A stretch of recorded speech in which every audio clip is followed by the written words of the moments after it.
जीवन दर्शन plus channel पर आप सभी साहित्य प्रेमियों और ख़ास तौर से कविता के रसिया श्रोताओं का भावपूर्ण अभिनंदन है। मित्रवर, कविता खुद एक नदी है, जीवन में बहती हुई जिजीविषा की अविरल धारा है। अस्तु, यदि कविता में नदी बहने लगे तो कविता अमर हो जाती है। आज मैं नदी विषय पर अपनी दो कविताएं पेश कर रहा हूं। मैं इस भौतिकवादी दुनिया से आग्रह कर रहा हूं कि वह नदी को अपने पुरातन रूप में बहने दे, ताकि जीवन बच सके और कविता भी। तो लीजिए, प्रस्तुत है। पहली कविता का शीर्षक है एक नदी यह भी।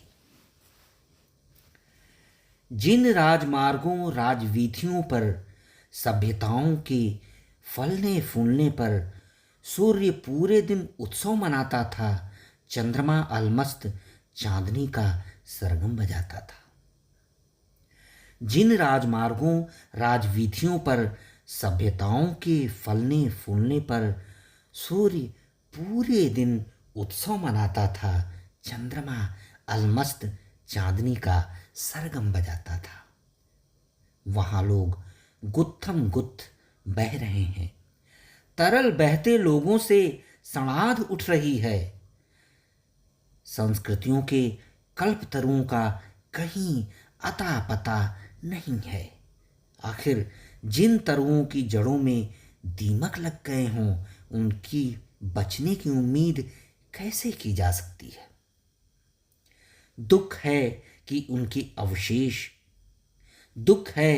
उनके अवशेष नवपतन और नव विनाश के खाद भी न बन पाए।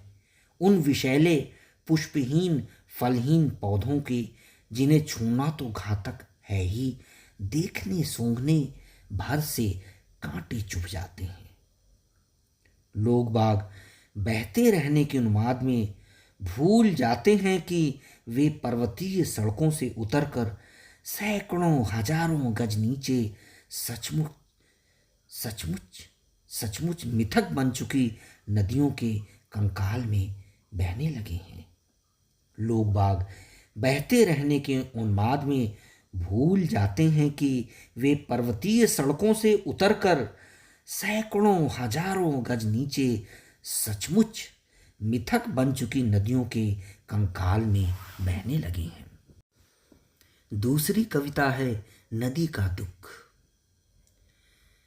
गहराई के खोने का दुख नदी ही जान सकती है। गहराई के खोने का दुख नदी ही जान सकती है। गहराई उसकी तिजोरी थी। गहराई ही उसकी तिजोरी थी, जहां वो सहेजती थी पुराण और इतिहास, रहती थी अपने जाए जलचरों संग। गहराई के खोने का दुख नदी ही जान सकती है। नदी बार बार टटोलती है। नदी बार बार टटोलती है अपने भीतर की बस्तियां, जो जमींदोज तो न हुई पर खुराक बन गई आपत्तिजनक सभ्यताओं की। जो जमींदोज तो न हुई पर खुराक बन गई आपत्तिजनक सभ्यताओं की। नदी अपने भीतर बार बार झांक कर नदी अपने भीतर बार बार झांक कर और मासूम गुमशुदाओं को न पाकर सिसकती है, सुबकती है। आखिर कहाँ गए उसके रंग बिरंगे बाशिंदे और उनके सजीले घरौंदे। आखिर कहाँ गए उसके रंग बिरंगे बाशिंदे और उनके सजीले घरौंदे। बेशक उसकी उनीदी आंखें बेचैन हैं। उसकी उनीदी आंखें बेचैन हैं। आइंदा उसे नहीं नसीब होने वाला सीप घोंघे शैवाल कुंभी और प्रवाल का बिस्तरा। नहीं नसीब होने वाला सीप घोंघे शैवाल कुंभी और प्रवाल का बिस्तरा।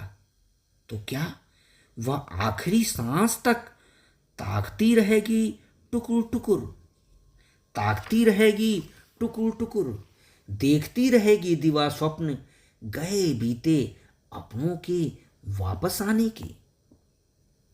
हाँ, जिंदा है उसकी उम्मीद अभी भी, उसकी उम्मीद अभी भी जिंदा है, तभी तो लगा रही है डुबकियां गहराई नापने की प्रत्याशा में, और बार बार होता जा रहा है उसका सिर चुटहिल और लहूलुहान। हाँ, जिंदा है उसकी उम्मीद अभी भी, तभी तो लगा रही है डुबकियां गहराई नापने की प्रत्याशा में, और बार बार होता जा रहा है उसका सिर चुटहिल और लहूलुहान। उफ, चिंता चिता में भस्मीभूत होना ही, उफ, चिंता चिता में भस्मीभूत होना ही उसकी नियति है।